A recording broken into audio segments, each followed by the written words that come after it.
menjadi ajang perebutan kekuasaan. Di satu sisi, Kerajaan Mataram di bawah Sultan Agung bertekad menyatukan Jawa dan menyingkirkan pengaruh asing. Di sisi lain, VOC Belanda di bawah Jan Pieterszoon Coen baru saja mendirikan Batavia dan bercita-cita menguasai perdagangan Asia. Pertemuan dua ambisi besar ini menyalakan api peperangan. Sultan Agung naik tahta pada tahun 1613. Dengan kepemimpinan kuat dan visi besar, ia menaklukkan berbagai wilayah dari Jawa Tengah, Jawa Timur, hingga Madura. Ia bukan hanya raja penakluk, tetapi juga seorang kepemimpinan yang menginginkan Jawa bersatu dan berdaulat. Sementara itu, VOC yang dipimpin oleh Jan Pieterszoon Coen menghancurkan Jayakarta tahun 1619 dan mendirikan Batavia sebagai pusat dagang. Batavia bukan hanya pelabuhan, tapi juga simbol kekuasaan Eropa di Jawa. Dua kekuatan besar ini akhirnya berhadapan langsung. Faktor penyebab peperangan tersebut antara lain, yang pertama, penerapan monopoli perdagangan oleh VOC, dan yang kedua, VOC menghalangi kapal-kapal dagang Mataram yang akan berdagang ke Malaka. Yang ketiga, VOC menolak untuk mengakui kedaulatan Mataram. Dan yang terakhir, keberadaan VOC di Batavia menjadi ancaman bagi Pulau Jawa. Selain itu, ada juga faktor ideologis. Sultan Agung memandang dominasi asing sebagai bentuk penghinaan terhadap martabat kerajaan Jawa. Ia ingin menunjukkan bahwa bangsa pribumi mampu berdiri sejajar, bahkan melampaui bangsa asing.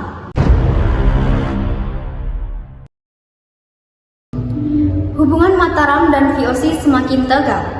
Sultan Agung melihat VOC sebagai ancaman besar bagi kedaulatan Jawa. Ia memerintahkan para panglima dan prajurit terbaiknya untuk bersiap. Pada tahun 1628, ia mengerahkan ribuan pasukan dari seluruh penjuru kerajaan untuk menyerbu Batavia. Pasukan Mataram menempuh perjalanan panjang dari pedalaman Jawa menuju benteng kokoh Belanda. Mereka melewati hutan, sungai, dan pegunungan dengan semangat membara untuk membebaskan tanah air. Namun, logistik menjadi masalah besar. Bekal makanan sulit didistribusikan, dan penyakit mulai menyebar di kalangan prajurit.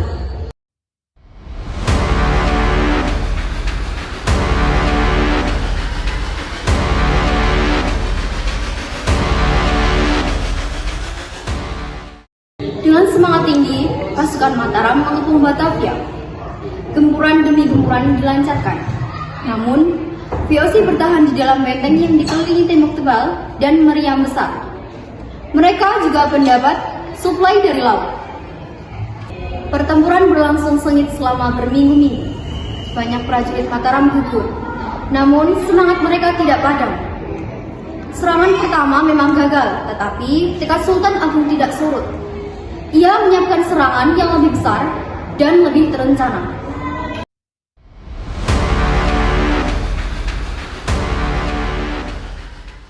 Tahun 1629, gelombang baru pasukan Mataram datang dengan kekuatan yang lebih besar. Mereka berhasil menghancurkan lumbung-lumbung dari VOC di sekitar Batavia, membuat Belanda sempat panik.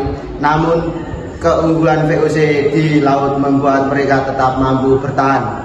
Kapal VOC terus membawa suplai makanan dan senjata. Batavia tak pernah benar-benar kehabisan persediaan.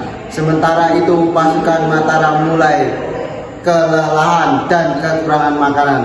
Penyakit pun kembali menyerang. Akhirnya pasukan Sultan Agung mundur dengan terhormat. Serangan kedua pun gagal menembus Batavia, namun meninggalkan kesan mendalam tentang keberanian Mataram melawan kekuatan Eropa.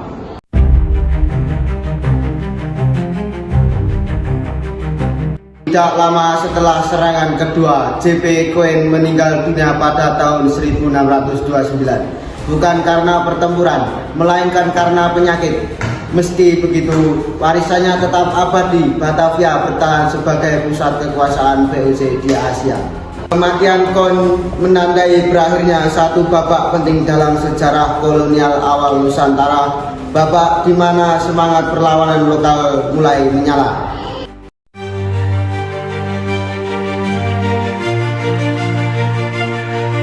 Kegagalan merebut Batavia tidak menghapuskan nama besar Sultan Agung. Ia tetap dianggap sebagai raja terbesar Mataram yang berhasil mendudukkan hampir seluruh Jawa dan mempersatukan bangsanya di bawah satu panji.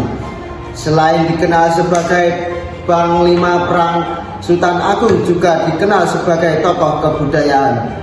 Ia menciptakan kalender Jawa Islam yang masih digunakan hingga kini, serta memperkuat identitas budaya Jawa. Sementara itu, VOC menjadikan Batavia markas mereka hingga berabad-abad kemudian. Dari sinilah Belanda perlahan menancapkan kekuasaannya di Nusantara. Pertarungan Sultan Agung dan J.P. Queen menjadi simbol benturan dua dunia. Dunia kerajaan pribumi yang berusaha mempertahankan kedaulatan melawan dunia kolonial Eropa yang datang dengan ambisi global.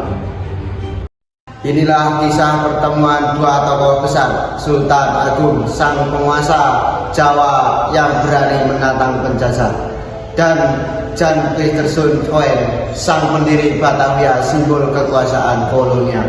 Sebuah pertarungan yang mengubah arah sejarah Nusantara, pertempuran antara semangat kemerdekaan dan ambisi penaklukan yang hingga kini masih bergema dalam perjalanan bangsa Indonesia.